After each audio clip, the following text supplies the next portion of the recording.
my first drive verdict on this new M3 Competition is just brilliant. It really, really is. Both cars, the M3 and the M4, are just mighty. I'm literally not disappointed at all. I'm so glad, because I was worried. Obviously, they're not cheap, but they are in line with the RS5 and the C63S and other premium cars at this sort of segment. But honestly, the performance that's on offer, the comfort, the luxury, the technology, you know, I've got the brilliant operating system 7 in here. I've got lots of specific M gadgets to play with, and you know, I've got the M mode and the setup down here, plus all of the drift measuring features. It's really, I'm not left wanting any more in this cabin. I'm glad that I've gone for the orange interior, because the black is just not special enough. It's lovely, but it's just not special enough. But otherwise, what a car.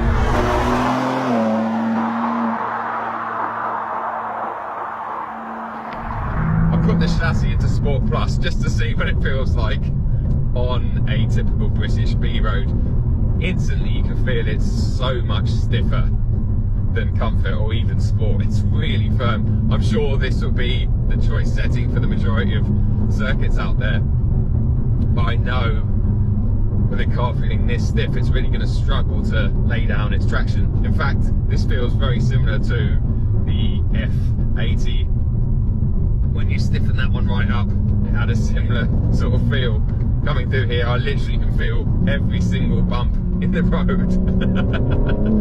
Which really shows you how stiff this chassis is. I mean, there's so much strengthening that's going on underneath the shell. And in fact, that accounts for a lot of the weight, apparently, is all of the extra strut bracing, especially around the rear axle when you lift the bonnet open. Unfortunately, that beautiful carbon bow of a strut brace is gone in the new G series, and I fear that that's probably a cost related thing.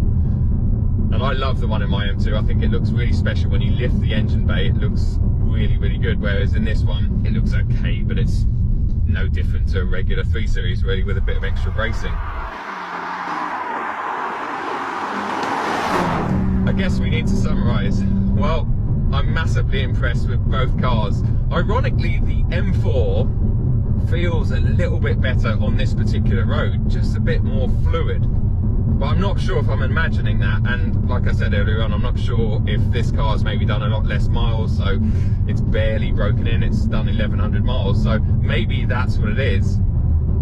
But everything else, I love the way this looks, I love the practicalities that we talked about at the start, and I just love the way it goes. It's got so much shove, it really has. It's just so impressive. It's great to see that BMW are still producing amazing straight sixes, you know, engines that they've been renowned for building for so many years, and this is no disappointment. It felt good in the X3M competition I drove, but that car was a little bit flawed, as you probably know. I think it's way too stiff for the UK anyway, and because that car weighs a fair chunk more than this, and you know, it's a lot higher centre of gravity, etc., being an SUV, I didn't really get to exploit this S58 like I do in this car. It just feels brilliant. But I'm not sure what's better, the acceleration, the engine, or the handling, or the way it stops. It's just, the entire package is just so good. It's really, really complete. And I can't wait for mine to turn up now. I really can't.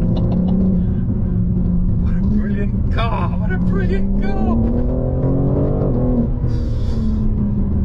It's so good. Oh my god, what a brilliant, brilliant car.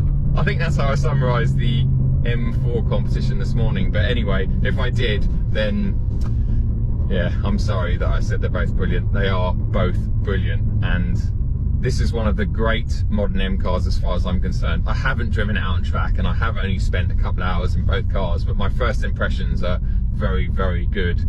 Yes, it's not as raw and maybe organic as my M2, but it definitely doesn't feel like it's any more disconnected, which is my biggest fear with these cars. I really thought they would be massively capable, but massively disconnected. Which way is this tractor going? Wow, you would not want to meet that on a country road. Oh, fantastic. Anyway guys, thanks a lot for watching. I really appreciate it as always, and the support has just been immense this year. Thanks to Patrick over there, my good friend and expert cameraman. Couldn't have done these videos without him. I'll be seeing you very soon. I've got an M4 Competition press car turning up in the next week or so, and I'm going to do a more extensive review on that car, hopefully take it to some even better roads, and let you know what it's like to live with. Cheers guys, take it easy, and I'll see you at the next one.